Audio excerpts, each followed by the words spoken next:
So let's get into this defense for Washington, which has been a problem. And on a, I would say, staircase regression here, like a slippery slope, it's getting worse to this point of the year. They rank 23rd overall yards per play, but they are 30th against the pass.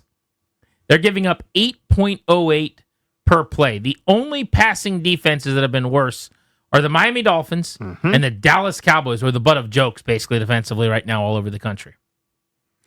The question, Danny, is, can they get right enough to be okay? They don't have to be great. They don't have to be good. I don't even think they have to be above average in the top 15. But can they get into that, I don't know, the ceiling of like 17th, the floor of maybe 2021 with more reasonable numbers than they currently have in their yards per play metrics, to the point where they can overcome offensively and with Jayden Daniels if he flips the switch to be MVP caliber again, like they did last year, because they were terrible defensively and it worked out. What I would point out, though, is they did it with a soft schedule. They did it with a lot of luck. They did it with, we looked up this piece in the offseason, but the best luck in terms of dropped passes against from other teams. And as soon as people hear that, they recoil and get defensive and angry and whatever. It has nothing to do with anything that's subjective.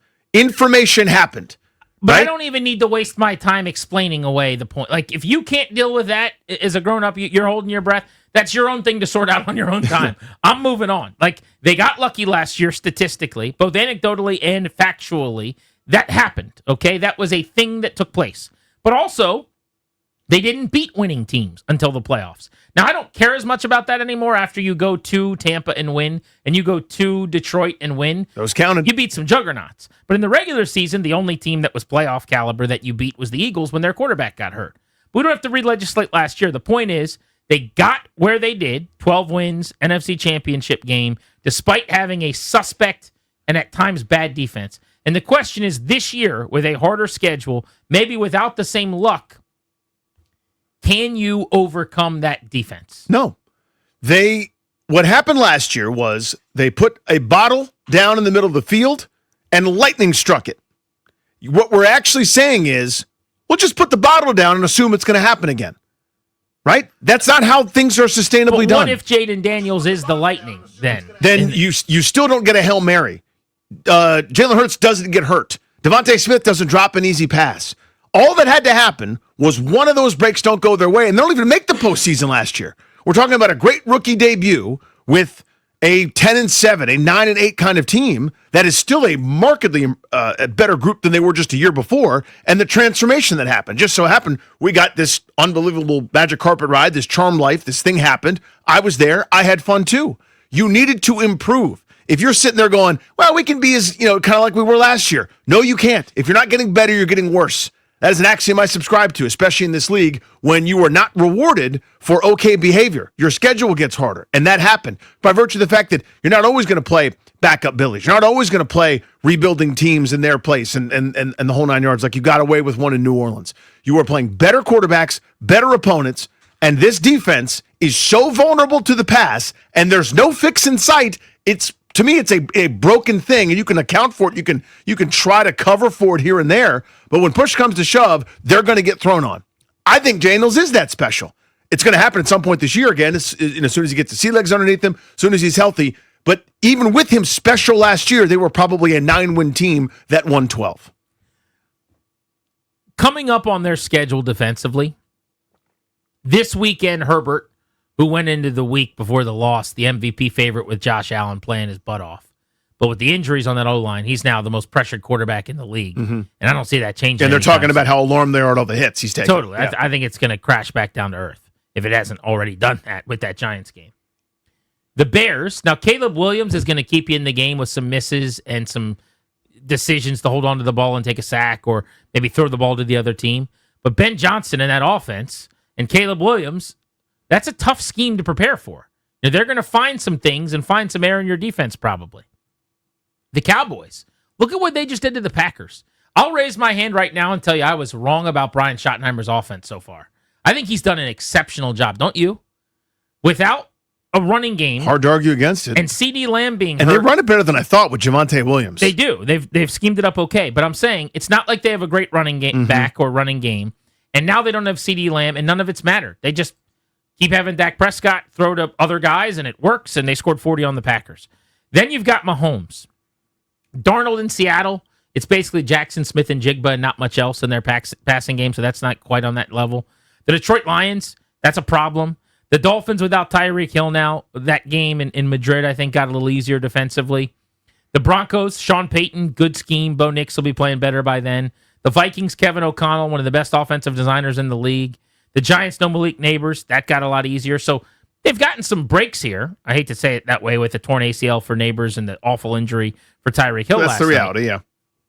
Eagles twice. By then, maybe they're going to actually be throwing the ball to their wide receivers and not averaging 111 passing yards per game. And then the Cowboys again. But you don't have stinker quarterbacks. You don't have bad offenses, really, on this schedule other than a couple, maybe 3 times max the rest of the way. I think they're better defensively than they played in Atlanta, and I think that will be kind of as ugly as it gets in terms of doing nothing right, only 2 quarterback hits, 0 pressure, never covering anybody. Looked like the team you're playing was thrown against air. But this is not a defense that's going to have answers with personnel walking through the door. Anything you're doing different personnel-wise, you're signing guys like Preston Smith off the scrap heap. 2 games later has not cracked the rotation yet. And Darnell Savage, who played this week in his first week, a few days after being signed, he was on the wrong end of the touchdown to Kyle Pitts. Not to say he's not going to be a good player, but that's what happens. You sign a guy, he's learning things, he's thrust into action for 10 snaps, and you're giving up a touchdown. So it's hard to do on the fly. It's hard to get right. They just don't have enough really good players on defense. And that is rearing its head. Without a doubt. I mean, again, they got away with it last year. And saying we're going to get away with it again, or we hope to, is not a good plan. Like, for those of you that are sort of like, yeah, Jayden Daniels will fix it. He could fix some. I mean, you saw it last year. They couldn't run the ball the second half of the season, minus that Tennessee game, which came out of nowhere, where Brian Robinson ran for $1 billion and everything was good. And that Tennessee team was so good defensively and such a good team stopping the run, and then they ran all over them. Which, again, I'll never be able to explain. But Jayden Daniels was the run game. He was the offensive coordinator, the time of possession maven, protecting the defense, and asking him to do that is hard to live that way. You got away with it for a stretch. But this year, they have been really good against the run, and the only times they have stopped passing attacks is when they've gotten home. They don't have, as Kevin said correctly on the Beltway Blitz, an elite 5-star pass rusher who you can count on either to make the play himself or to draw the attention so someone else can. It's going to be hit or miss at times for rushing the passer. I don't think they'll have a consistent group, which means there's going to be times where that football is in the air. And when it is, they cannot stop it. So comparing the defense this year to last year, statistically, at this point, not over the course of the full year, but 4 games in last year versus the first 4 this year, yards per attempt, 8.1 allowed this year versus 7.5 last year as a passing defense. A half yard worse. That is staggering. They are way better against the run this year than last year. It's not even close. But they are much worse against the pass right now. Both years, they could not generate any takeaways. 2, a quarter way through the season last year. 1 this year. Sacks are about identical, but their actual pressure rate is much better this year, to their credit. What I've noticed, though, and this is something Logan Paulson and I talked about on a brand new Take Command that dropped today with a detailed film dive that he did on the Falcons game. They've been way more conservative as a blitzing defensive staff since the Green Bay game the last 2 weeks.